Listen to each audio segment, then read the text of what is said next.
బీహార్ చరిత్రలోనే అత్యధిక ఓటింగ్ శాతం నమోదైంది.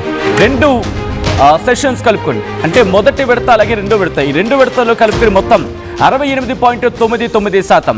అంటే ఒకే ఒక్క 0.1% తక్కువ, 0.1% తక్కువ, 69% ఒక హిస్టారికల్ పోలింగ్ అనేది నమోదైంది బీహార్లో. ఈ రికార్డు స్థాయి పోలింగ్ ఏ పార్టీకి లాభం? అధికార పార్టీకే జనం మళ్ళీ పట్టం కట్టారంటున్నాయి exit polls. NDA magic figure, అంటే బీహార్లో మ్యాజిక్ ఫిగర్ని చేరుకోవాలంటే అక్కడ 122 స్థానాలను కైవసం చేసుకోవాలి. అయితే ఎన్డీఏ మ్యాజిక్ ఫిగర్ను దాటి ముందుకు వెళ్తుందంటూ కూడా ఇటు ఎగ్జిట్ పోల్స్ చెప్తున్న నేపథ్యం.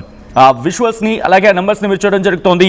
పీపుల్ పల్స్ నుంచి మొదలుపెట్టి పీపుల్ పల్స్ ముందుగా ఏం చెప్పిందో చూసారు. ఒక్కసారి ఇక్కడ హోల్డ్ అయ్యే ప్రయత్నం చేయండి. పీపుల్ పల్స్ అయితే 133 నుంచి 159 ఎన్డీఏకి, మహాగఠబంధన్కి 75 నుంచి 101, ఇతరులకి 5 నుంచి 3 స్థానాలు రావచ్చు అంటూ చెప్పుకొచ్చాయి. అలాగే పీపుల్స్ ఇన్సైట్ 133 నుంచి హోల్డ్ ఆన్ 133 నుంచి 148, ఎంజీబీకి 87 నుంచి 102, ఇతరులకి 2 నుంచి 7. ఏబీపీ సర్వేకి సంబంధించి మాట్లాడుకునే ఓకే టైమ్స్లో మీరు చూస్తున్నారు 137 నుంచి 140, ఎంజీబీకి అంటే మహాగఠబంధన్కి 100 నుంచి 115, ఇటు జనసురాజ్ పార్టీ 0, ఇతరులు 0, ఒక్క సీటు కూడా దక్కించుకోకపోవచ్చు అని చెప్తున్నాయి.